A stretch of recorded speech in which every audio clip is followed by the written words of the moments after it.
P-Valley because I'm about to be shaking it on every pole.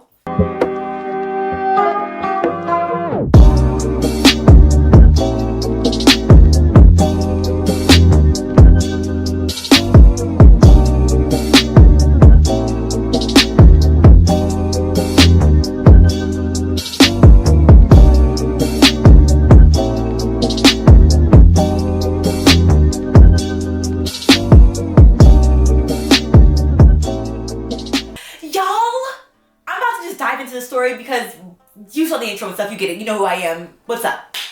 I did my very first pole dancing lesson with my girl Lacey. Oh my god, like, let me just start from the beginning. So I got a DM from Lacey and she was like, hey girl, I know that you're working on like getting in touch with your sensuality, with your sensual energy, and I just wanted to offer you like a one-on-one session. And I'm like, yeah, fuck yes. I've wanted to do practice pole dancing probably for the last probably since I've been in Atlanta. Even before that, I remember my friends and I used to we were gonna go take pole dancing classes and like twerk aerobics and all this stuff in New York, and we just never did. So this opportunity was amazing, and then I really wanted to do it with somebody that I was comfortable with, and who better than Lacey. So Lacey literally greeted me at the door. She gave me a tour of the studio, which was phenomenally fabulous. I got to meet the owners of the spot. Like, it was the best. And then she took me into the room, and y'all, I literally felt like I was in an episode of P-Valley. Now, I just finished watching season 1. I'm on episode 3, but by the end of the week, I'm gonna be done with the entire season. And when I say week, I mean by tonight. So I'm really on one when it comes to tricks and all that stuff. Like, I admire strippers so much. It's not even funny. Not even just strippers, but just pole dancers in general. Okay, I wanted y'all to feel like you were really here with me, so I'm gonna put a visual to show you step-by-step, side-by-side guide on everything that we did, because it was amazing. So let's just get started. First, we did warm-ups, which was super amazing.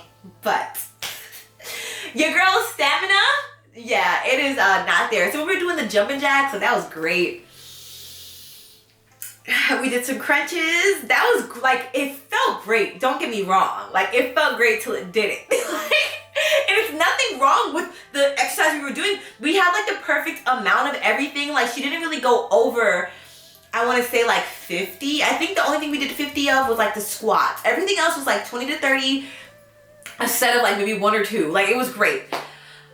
But then we did this one thing where, and in this video you see, and I hope she didn't see that I cheated, but I cheated. You have to, and I want to do this more often, but you have to put your legs up and then you'll just look, just watch that. Yeah, after the fourth one of this, you can see I'm a couple of beats behind. I think at the end I might try to do one extra one to make up for it, but I could not. My body was just breaking down at that point. And it's just because I just need to work on my flexibility. That is it. But Lacey was really amazing at not having me push myself to make sure that I stayed in my comfort zone. I was the one that was trying to push beyond limits that my body was telling me to stop. So I feel like pole dancing and even just working out with her and stretching with Lacey definitely helped me give myself amnesty, because it's definitely supposed to be a thing that's makes your body feel good. And this is supposed to be something that I dread, and I feel like if I push myself during workouts, it becomes something that I dread. So I'm really grateful for all the tips and tidbits that Lacey gave me while working out. And I got to be gentle with myself, and that's something that I struggle with in real life. So to be able to practice it on the pole and even before we get to the pole was super dope. Alright, so after we did the workouts, Lacey just literally showed me a couple of basic things that you should know when working on the pole. She had me wipe down the pole, and then she told me that I could either keep my socks on or off, or we can see how it went with them on first. So I kept them on. I feel like it was a part of the aesthetic. But yeah, here are some of the things that we learned, and I can't even lie, I was so in my head, and then that helped me realize, okay, so this is just another area of life where I have to get out of my head. Y'all, this was a therapy session now that I think about it. I really learned so much just from the art of pole dancing in itself. So there were certain things that I knew I would never say I couldn't do it, right? That's not something that's in my vocabulary. So I'm gonna do it, but having to trust the pole, which is something that I struggle with in life as well, just trust, and then having to trust myself to know that if I just like, and like trust the world, like trust the velocity of my body. Because even in P-Valley, and I learned this from Lacey, they spoke on how it's not about, you have to use physics basically, and like you have to make your body propel you, and it's not really, well, I'm not gonna say that. I'm not gonna say what I was about to say, but it is about velocity. And I thought that I had to have like severe upper body strength for this. Now, don't get me wrong.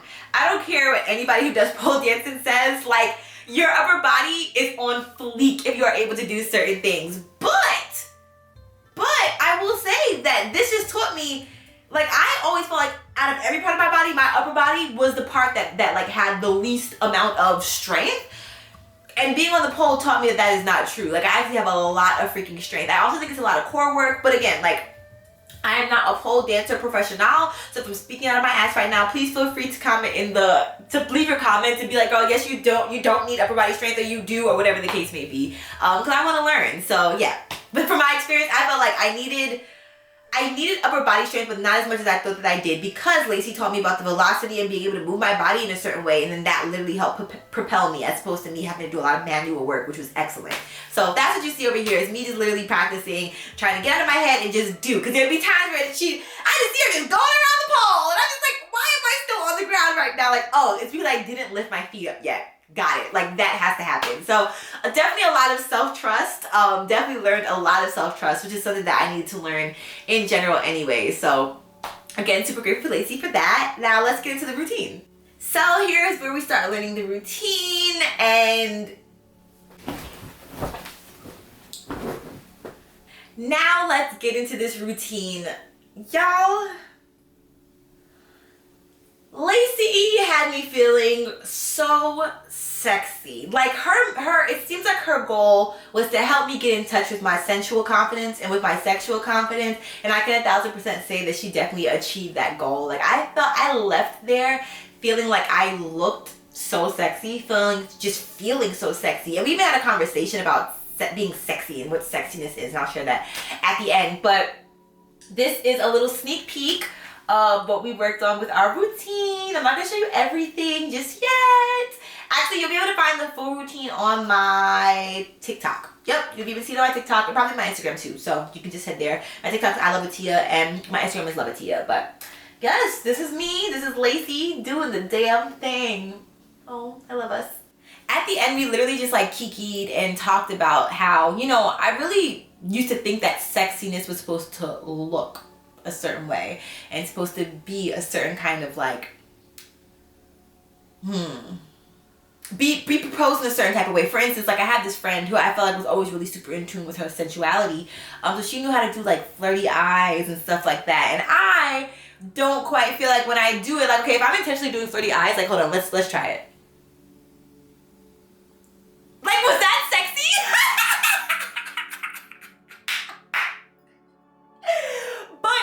That's my point, is that when I try to be sexy, I don't think it computes the way that I want it to. But when I'm being myself, and when I'm smiling, and when I'm just me and comfortable and just natural, that's when I am the sexiest, truly. And that's when I feel the sexiest. I remember one time I went out to go to this event this guy was throwing, and I had a big crush on him, and I got dressed up to the fucking nines. I dyed my hair. I literally changed my attire. I didn't dye my hair for him, but I just changed shit up because I just wanted to feel like a different person.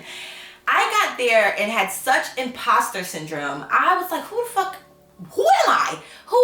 And then I got so drunk because I was trying to forget, like, that I didn't know who I was in that moment. So I'm realizing that, you know, I used to think that I had to put on this persona. And even in the pole dancing class, like, I think that there is a duality within me that I can bring out. And I do think that, like, I pulled out my alter ego Lola, because she's a bad bitch, y'all. She's so sexy.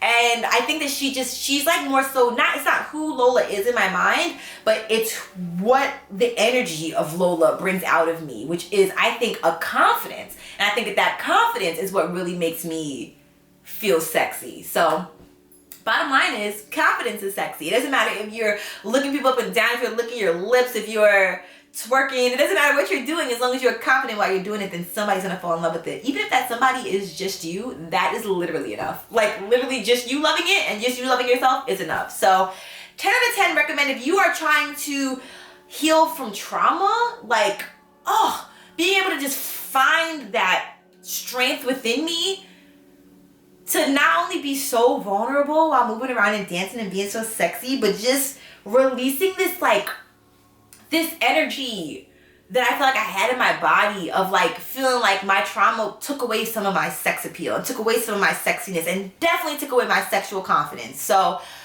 really excited to be able to use pole dancing as a way. I don't think I said I'm. So I'm really excited to introduce pole dancing back into my, not back into my life, but into my life. Back into my life, because I had that one class with Lacey.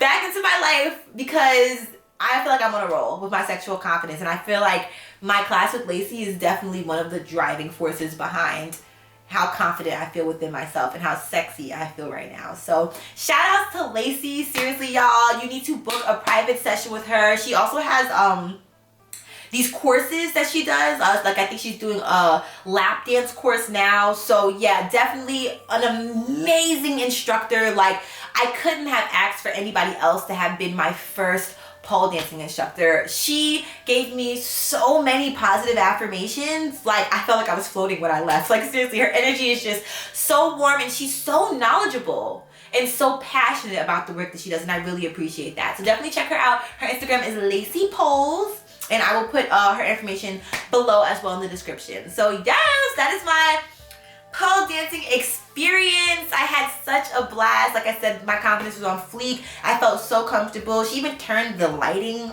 a certain kind of way for us, and she let me pick the song, pick the little sexy song. So yeah, like I literally cannot wait to like sign up for another class. Like I don't even know when. I hope it's soon. Like I hate the holidays are coming up.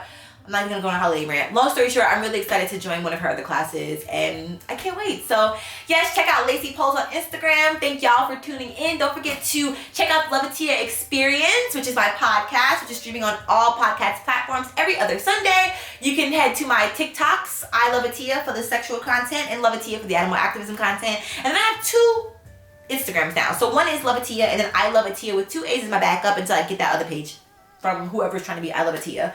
And last but not least, I'm on Twitter. I'm talking so fast. I gotta slow it down. My mom always tells me this.